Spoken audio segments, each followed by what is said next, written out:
Have you ever wondered how it feels to have no choice? Hi, in today's video, we are going to talk about a book titled The Hidden Girl. So this book, The Hidden Girl, was written by Shyima Hall and it is published in 2014.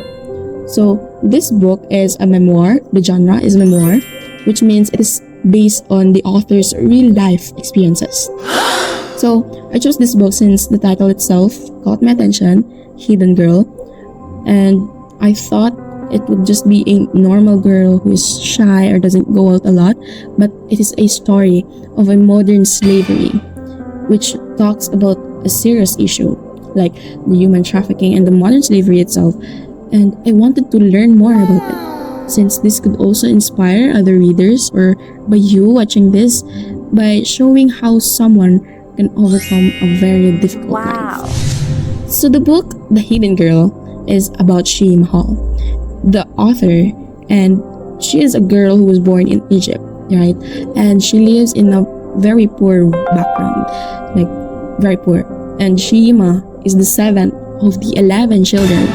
And at a very young age now, she was forced to work in a very wealthy family which controlled her life. Well, their names was not stated in the book itself, but Shyima called them as the mother and the father. So she worked for them without pay and was later brought to the United States. She was treated badly. She doesn't go to school. She was not allowed to go to school, and she had no freedom at all. So the problem here is that she is a victim of human trafficking and the modern slavery. So despite that, she eventually escaped her situation when authorities discovered what was happening. And this is where Shyima meets Mark Aben, the officer from ICE or Immigration and Customs Enforcement agents. So apparently, Mark helped Shyima in solving her case. And after Shyima was rescued, she was placed first in custody, named at the Orange Children's Home, or in New York City, I guess. I forgot. So she was rescued, and that's where she meets her therapist. So along with that, the social workers decided to get her a foster parents, and then there are parents who wanted to adopt her, but she feels like she doesn't fit in living with them, in living with the family, since many of them have other children also. And after many attempts, Shyima finally decided to live permanently with her new foster mom and dad, namely Patty and Steve. So they were great. Shyima was very comfortable with them, even though there were some problems, but she could go along with that. And after getting adopted, she started a new life. She got her permanent residence of the United States, and she became an advocate of the human trafficking. So the main message of this book is that human trafficking still exists even nowadays, and it is a very serious problem or that we people should be aware of.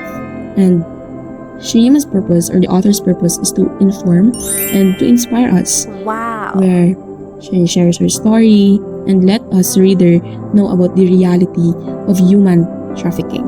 That even after suffering, a person can still rebuild themselves and make a difference. And also, one of the most impactful parts for me was when Shyima finally realizes that what was happening to me is definitely wrong, I'm not right, and I deserve freedom.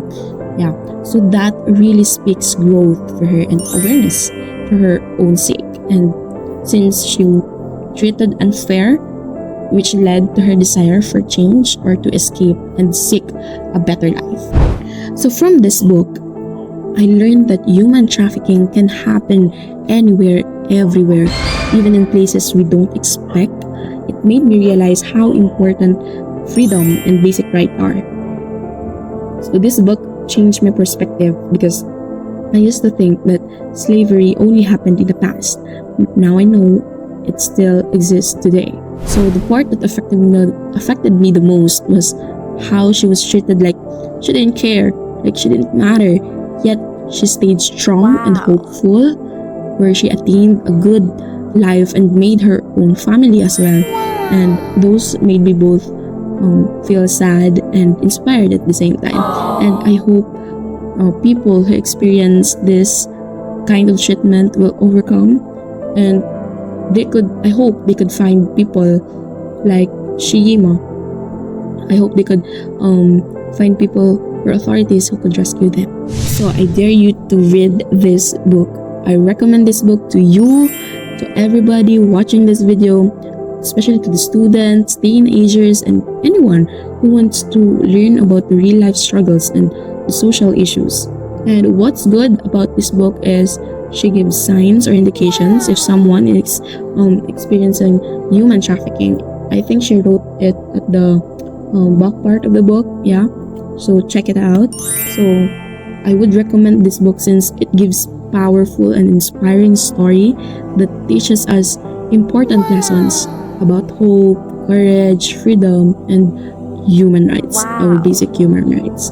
So for more references, I'll put the link in the description box for her interviews, speaking engagements, and articles. Yeah, she attended many speaking engagements, and she is very powerful person, or she's very hopeful person, I could say that. So that's all. Bye.